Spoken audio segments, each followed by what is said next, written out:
Hello guys, आप सबका हमारे यूट्यूब चैनल भाषा सागर में स्वागत है। भाषा सागर में आपको भाषा और हिंदी से संबंधित कई टॉपिक देखने को मिलेंगे जो शायद आपके लिए यूजफुल हो सकते हैं। आज हम यहाँ पे बात करते हैं भाषा पर कि भाषा शब्द कहाँ से आया है। भाषा शब्द भाष धातु से आया है। इसका अर्थ क्या होता है? इसका अर्थ होता है बोलना, यानी कि जो भाषा मानव अपने मुख से बोल रहा है या जो ध्वनि मुख से निकाल रहा है वही भाषा होती है।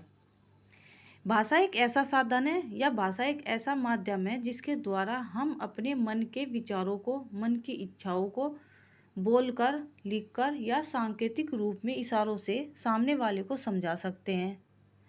जब हम समाज में होते हैं तो हमें अपनी बात समाज में जो क्रियाकलाप हो रहे हैं, जो कार्य हो रहे हैं, उनमें अपना मत रखना होता है। तो अपनी भाषा को हम लिखकर, बोलकर या इशारों में रख सकते हैं। वहाँ पे हम अपना सहयोग दे सकते हैं।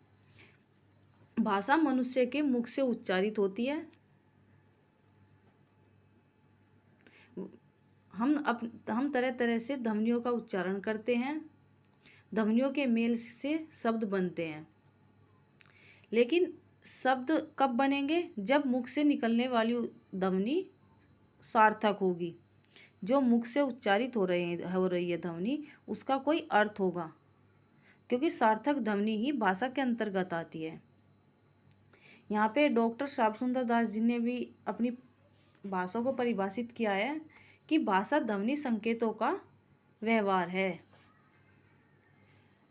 भाषा के दो रूप होते हैं, मौखिक और लिखित।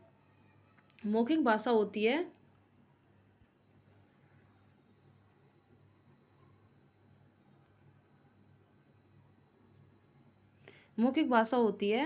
भाषा का वह रूप जिसमें हम अपने विचारों को या मन की बातों को या इच्छाओं को बोलकर सामने वाले को समझाते हैं और सामने वाला उन्हें सुनकर समझता है। इन्हें इन उदाहरणों से समझ सकते हैं मौखिक भाषा को। वाद विवाद प्रतियोगिता, अगर कहीं पे वाद विवाद प्रतियोगिता हो रही है तो दो लोगों के बीच में होती है, दो ग्रुप के बीच में भी हो सकती है। एक ग्रुप बोलेगा या एक व्यक्ति बोलेगा, दूसरा उसे समझेगा, दूसरा बोलेगा तो उसे पहले वाला समझेगा। दूरदर्शन, भाषण, नाटक, रेडियो और ऐसे बहुत सारे साधन हैं जिसमें हम मौखिक भाषा का प्रयोग करते हैं। उसके बाद आती है लिखित भाषा। लिखित भाषा होती है भाषा का वह रूप जिसमें हम अपनी मन की बात या विचार या इच्छाओं को लिखकर प्रकट करते हैं। दूसरा उन्हें पढ़कर समझता है। यानी कि लिखित भाषा में हमारे जो मन के विचार हैं उन्हें हम लिखेंगे। उसे हम पत्र की सहायता से लिख सकते हैं, कहानी लिख सकते हैं, आत्मकथा लिख सकते हैं, समाचार पत्र लिख सकते हैं, पत्रिका लिख सकते हैं और उसमें हमने लिखा है अपने मन की बात और दूसरा उसे पढ़कर उन्हें समझता है। तीसरी आती है एक सांकेतिक भाषा।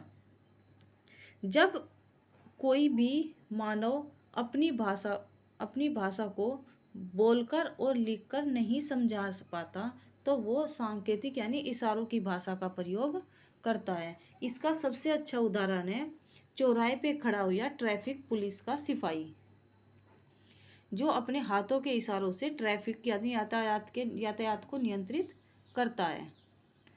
लेकिन कुछ मूक बधिर व्यक्ति भी होते हैं जो बोल नहीं सकते या सुन नहीं सकते, तो वो अपनी बातों को इशारों में या संकेतों में समझाते हैं। मेन बात यहाँ पे ये है कि भाषा का हमारे जीवन में एक बहुत महत्वपूर्ण स्थान है।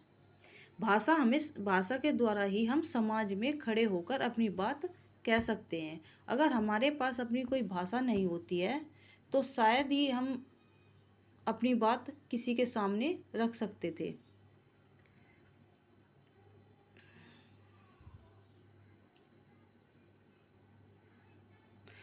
हर किसी की अपनी एक भाषा होती है, जैसे हिंदी भाषा है, संस्कृत भाषा है, अंग्रेजी भाषा है। उनके चिन्ह अलग अलग हो सकते हैं लेकिन भाषा एक है। वे भी अपनी भाषा में बात कह रहे हैं और हम भी अपनी भाषा में अपनी बात कहते हैं। अगर आपको ये वीडियो अच्छा लगा हो तो प्लीज़ कमेंट करना और ऐसी ही यूजफुल वीडियो को देखने के लिए फॉलो करना और लाइक करना। थैंक यू, नमस्कार।